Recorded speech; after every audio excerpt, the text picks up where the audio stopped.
Hello and welcome to Podcast 5 of Alnara's podcast series. Today's discussion is a more serious matter. We'll be covering depression, especially as it relates to the online gaming community, the RP community, our friends, and our family. This is a discussion that I know for a lot of us hits a lot closer to home than we'd like to admit. I know that if you were to look around at maybe your 5 friends, at least one of you is going through depression, going through some form of not wanting to feel okay, of waking up every morning and wondering why you can't just go back to sleep, and not just because you're tired, but because you don't want to go through the day anymore. I know that one of you out there wakes up every morning and you see the sunlight and you think to yourself, no, not again, not one more day. But I'm here to talk about an issue that to me is a very serious one, that I think relates a lot more to the roleplay community than perhaps we'd like to admit, because it's very hard for us to admit sometimes that depression is a very real thing, and depression is something that I think, especially here in Western society, we have a bad habit of pushing to the side. We have a very bad habit of dismissing it. We have a very bad habit of looking at it as if it is nothing more than a temporary phenomena, that you can just not be depressed if you just think happy thoughts, if you just put a smile on, if somehow you were able to go out and socialize or exercise or get some sunlight. These things would fix your depression. And I'm not here to give those lessons, because I'm not here to tell you just go outside. I'm here to tell you that depression is a very serious matter, and it's very important that we tackle it as a community and we talk about it as a community. So that's what today's topic is about: depression and the online community.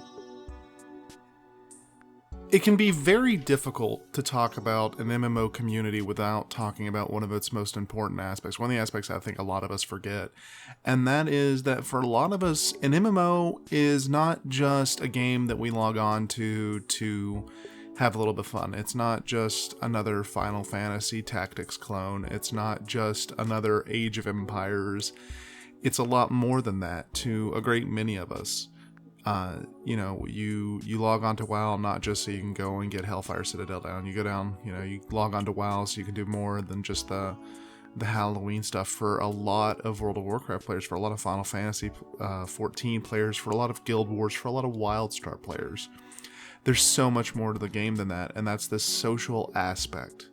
This idea that when you log on, there's a guild of people, even though they may seem, so far, so at a distance, that they represent a family. They represent a group of people that you could talk to about your problems, a group of people that you get to know, that you tell about, your day at work, or you tell about, how your son is doing in school, a group of people that you tell all the world's problems to. And it can be especially hard when, that group of people doesn't pick up on some stuff. This is, to a lot of people, this is a group of friends. This is a group of friends that they can't make, in the real world because of various things. Maybe it's a social anxiety. Maybe it's just a matter of not wanting to get out and be social. I know for me, at least, I don't like leaving home. I don't like getting out. I don't like change. I don't like, being at parties. But I'm perfectly okay hanging out in Mumble with 12 people and chatting with them all night. Because to me, that's more intimate as a friendship, because I don't think there are those physical boundaries that we can talk about.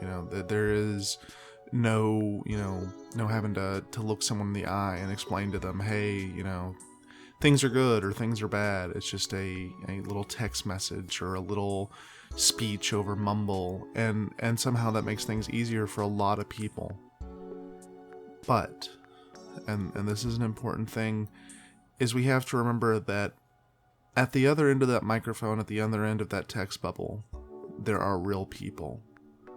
And sometimes I think we forget that. And this is one of those things I was talking about in my podcast on player toxicity, is we have to remember that the community we live in, the community that we act in, whether it be real, whether it be created digitally, these are real people, and they go through real problems, and they have real issues. And for a lot of us, a lot of them, me, WoW's an escape. WoW's a way to stop looking at reality. It's a way to get away from all of this, to look at something else and think to yourself for maybe just a moment, maybe, that electric bill that's due, or that car payment that's due, or that college tuition payment that I'm never going to make that's due. Maybe for just a moment I can forget about that. Because in this moment, I'm just Alnara. I'm just a big purple cat.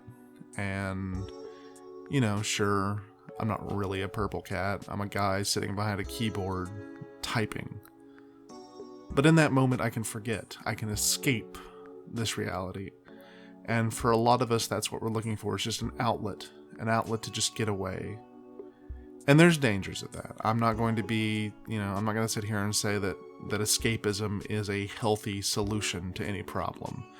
Escapism is just a coping mechanic that we all have. Everybody has their own coping mechanics. Some people get insatiably drunk. Some people play World of Warcraft. Some people do crazy things.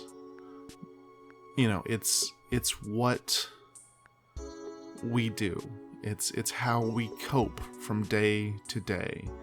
And that's important. And I don't want to sit here and dismiss a coping mechanism because it is, scientifically speaking, it's not really well proven. At the end of the day, what is important is, does WoW help you maintain serotonin and dopamine levels? The neurochemical mixture that makes up happiness and sadness in a very, very kind of dumbed down version. If the answer is yes, then I can't fault anyone for logging on every day and looking for that little bit of escape. I can't look to you and say, man, you're terrible for just wanting to spend a few hours goofing around and being an elf. A digital elf. So what if I want to change my haircut? Don't let people take away your coping mechanisms, but at the same time, also be reminded that those coping mechanisms can only go so far. And, even though WoW may work as a coping mechanism, we have to have multiple coping mechanisms, because no one mechanism is going to get us out of any kind of depression. No one mechanism is going to pull us up. And sometimes it's good to listen to our friends who say, hey, maybe you should get out for a bit. Or, hey, come out and hang out with us. And for them, it may seem just like they just want to see you. And for us, it can be a lot of stress, because I know I'm very antisocial. I don't like going to parties. I don't like driving places. I don't like getting out unless I absolutely have to, because that's who I am. I'm very antisocial at heart.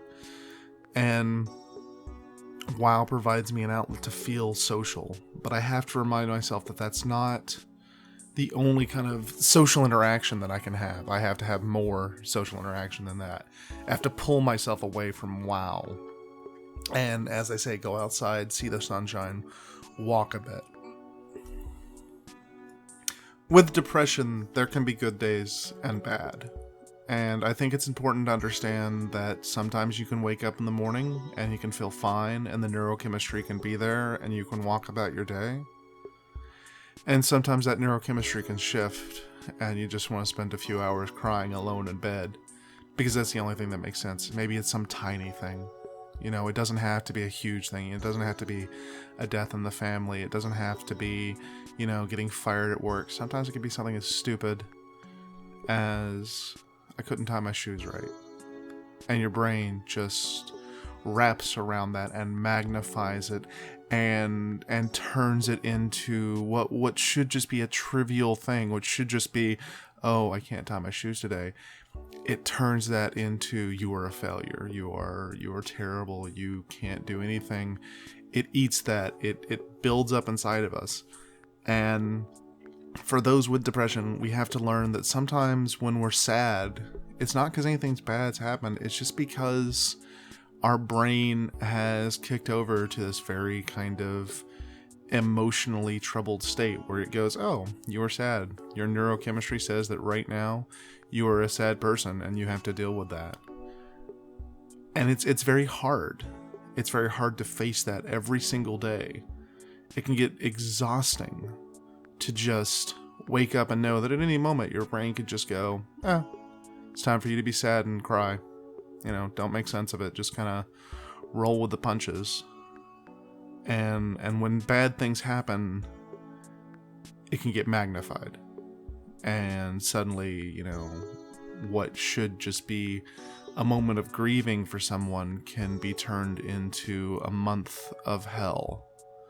A month where we look at it every year and we get terrified because all the bad things happened then. That's what the monster that depression is.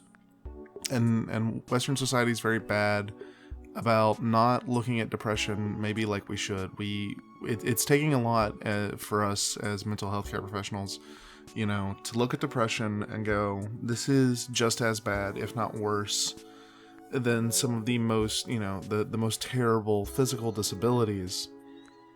This is just as horrifying to have and to wake up to, whether it be mild, moderate, severe depression. I want to talk specifically to the RP community for a moment because I think it's important that we have this discussion. I think it's important that we kind of open ourselves up for a moment to kind of look at ourselves and kind of analyze, what we have and have not done. There's a thing where, in an RP community, you become associated with a personality. You become associated with, Sean is playing Alnara. Sean is, in a lot of ways, Alnara. And I think that, for a moment, we, even as our peers, we have a really hard time going like, oh, no. We've separated our emotions. Like, when my character's sad, I am not sad. When my character's happy, it's not necessarily that I'm happy. It's just I'm writing, that character to be that way. And that may be true sometimes. There are times that, it's very easy to separate our emotions from the emotions of the character. There are times that it's very easy for us to say, oh, what the character is doing is not in any way what I would be doing. But there are also times we need to admit that what the character is doing, what the character we write, that little investment of our emotions, that little pocket that we log in every day and, play a little part of, maybe, just maybe, there's more of us in that than we'd like to admit. Maybe we need to confront the idea that that character is a fragment of us, and so when they get hurt, when people physically or emotionally abuse them in-game, through a plot line or a storyline, that maybe it trails back on us. And so, it's at times like this that I feel the need to remind people, to talk to people, that out-of-character communication is important, and out-of-character consent for things is important. You may want your character to go and cheat on another person's character, and it makes sense for the story. This is great. But talk to your RP partner about it, because maybe, just maybe, that's something they're trying to escape in real life, and maybe they don't want to go through it in WoW. And so you have an obligation to communicate with your RP partners, to let them know what you're doing, not because, it's some grand story that we have to hide the plot details to, but because it's the kind and human thing to do, because characters are more complicated than we like to give them credit. They're emotional bundles of partly ourselves. And so it's very hard to compartmentalize all that. It's very hard to just put it away and say like, oh yeah, when I say Alnara is going to hurt herself, that in no way reflects what I'm going to do. You have to realize that even if you can compartmentalize these things perfectly, you might not be able to for your RP partners. You might not be able to for the people you interact with on a day-to-day basis. And so I ask you, have that communication, have that dialogue, so that you can talk to the people that log on to see you. Talk to the people that want to have that conversation with you about things. And sometimes it's not, there's stuff you don't want to do, and there's conversations you don't want to have. But, that's part of being an adult. That's part of being human, is having sometimes those tough conversations and being like, hey, I need to do this for me. Or, hey, I need to do this or this.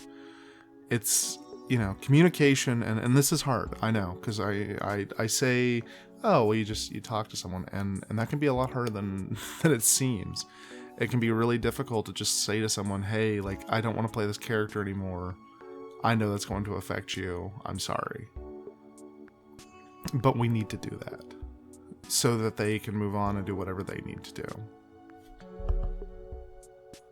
We are, in curious ways, a society of smiles. We're a society where you walk into work and you're judged for not smiling. If you go in and your manager asks you, hey, you need to put a smile on, that'll make the customers happy. Hey, you need to smile more.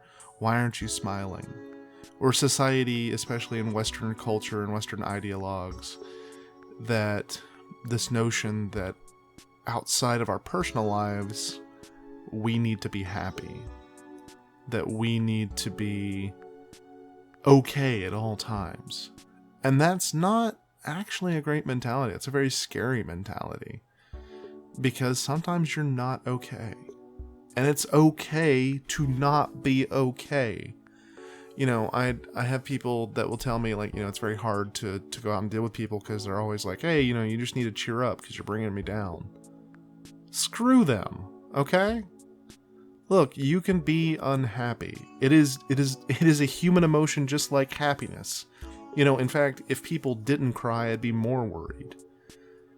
There is, this negative view of sadness, of feeling glum, and we can't let that consume us. We can't, it forces a lot of us to put on a mask when we go out. A lot of us to make up this personality, this outgoing personality, that when you pull back the mask, that outgoing person is crying because of the stresses, because their brains can't handle constantly having to pretend to be something that they really don't feel. And it's very hard to communicate that to people who don't suffer from depression, from anxiety, from schizophrenia.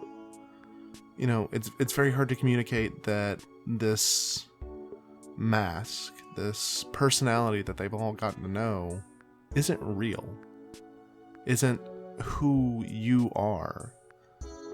And for a moment, I think it's important that around your friends, around the people you trust, around the people that you love, you owe it to them to sometimes pull back that mask. You owe it to them to sometimes let them know that no, things aren't okay right now. Things are really bad. And you're in a place that you do need help. And I know there are those of you out there right now that feel very alone, that wake up every day and you wonder, hey, I don't have anyone. And I want you to know from the bottom of my heart that even if it feels like you are totally and completely alone, even if it feels like no one is listening, that there's at least one person talking to you right now that cares about you.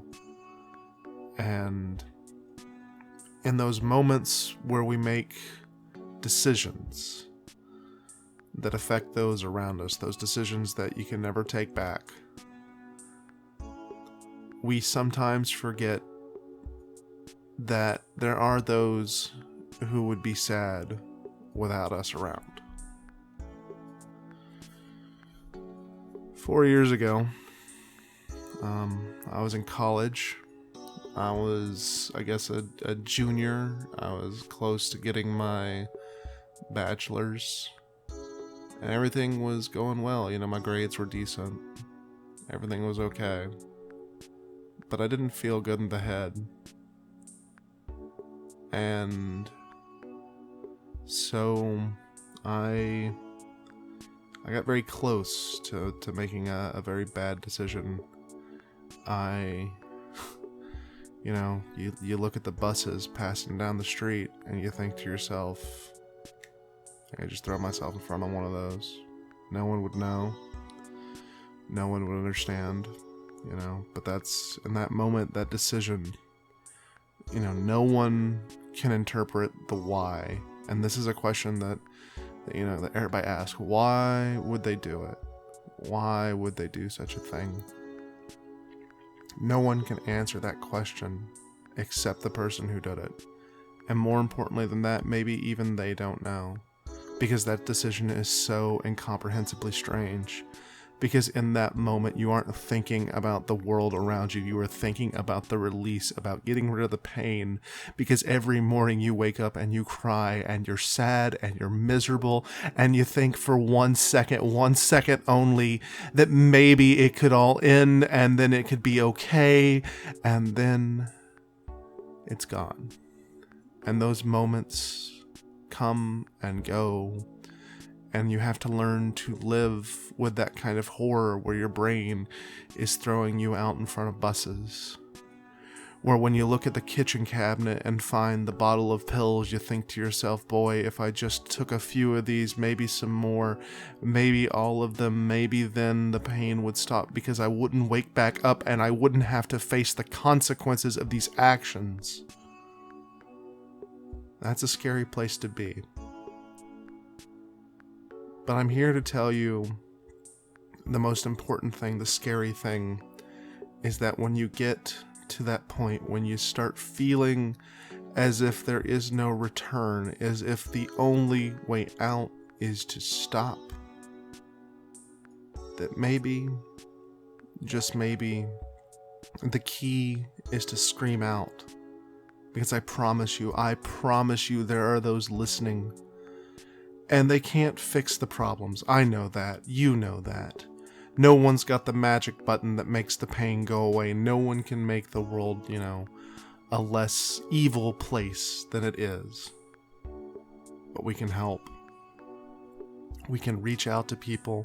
We can talk to people. And we can survive. And I don't want to put on this... In Western culture, we have a very interesting kind of a view of suicide. A view that when we commit these actions, somehow it's selfish. And it's a very Western ideologue. It's this very, Is it selfish? Sure. Yeah.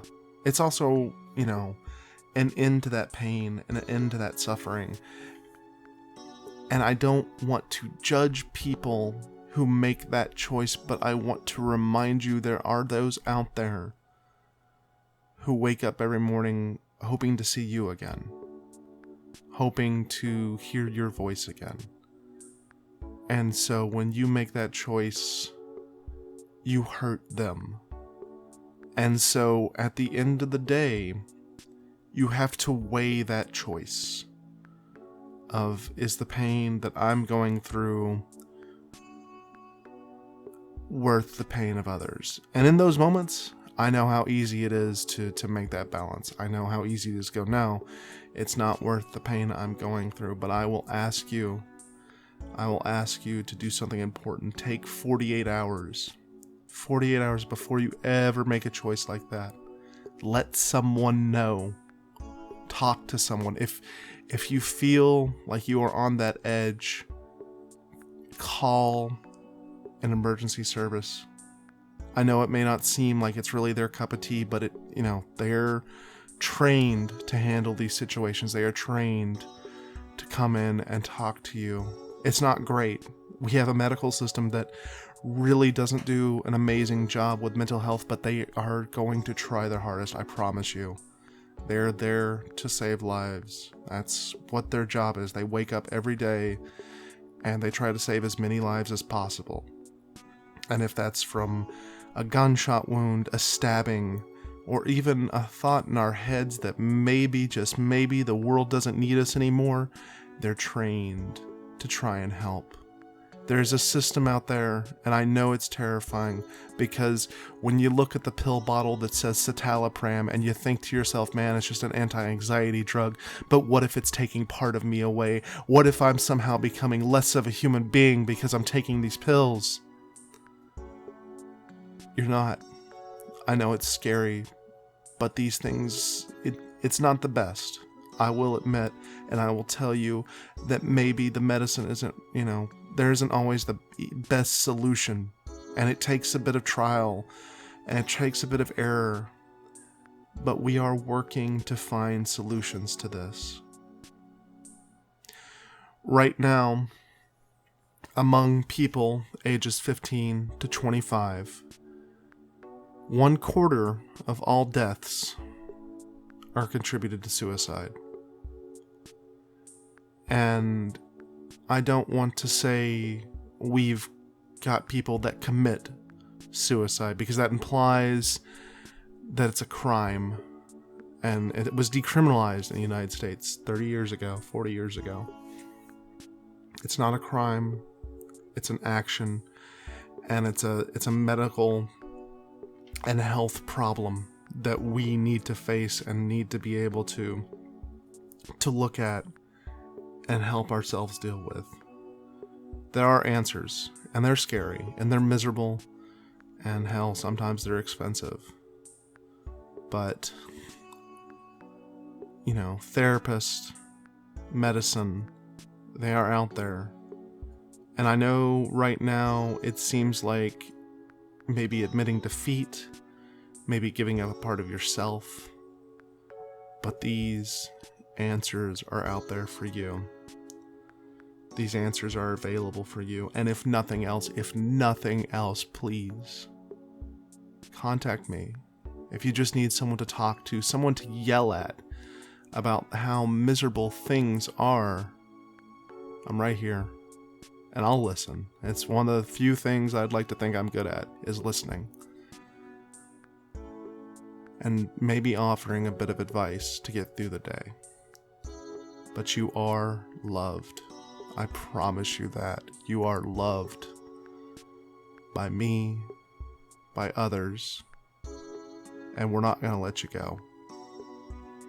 If you're feeling that bad, if you're feeling that damaged,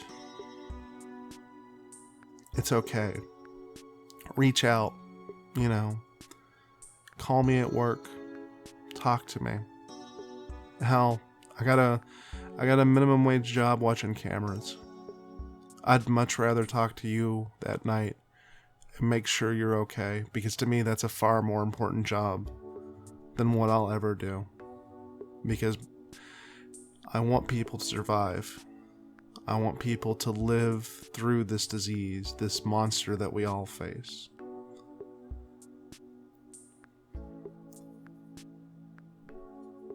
Tristan Zangs was my friend. And when I heard the news, I think the most painful thing was realizing, just hours before it happened, I'd been talking to him, and I was upset with myself because I didn't see it. And you can't. Oftentimes you can't. It's not something that people paint a billboard around. It's not something that we advertise. When you make that choice, it almost becomes easier because those hours start to become a gateway to that end. It's the final hours. You can't blame yourself, because that action, that choice can only be made by one person. And no amount of outside influence. As much as we would like to blame ourselves, we can't. Because that choice is internalized. All we can do is we can offer help. And we can be a voice in the darkness. We can be a voice over the internet. We can be a character in a video game that emotes a goofy little hug. But we can try. And if you reach out, I promise you, I'm not the only one. People do love you. I love you. And I know it may not seem like it right now. It may not seem like things are going to be okay. But if you reach out and you let people know, if you fight against this, even in just the smallest ways, fight against that depression, we will be there. Thank you so much for listening. This episode is dedicated to Tristan Wilcoxon. Rest in peace.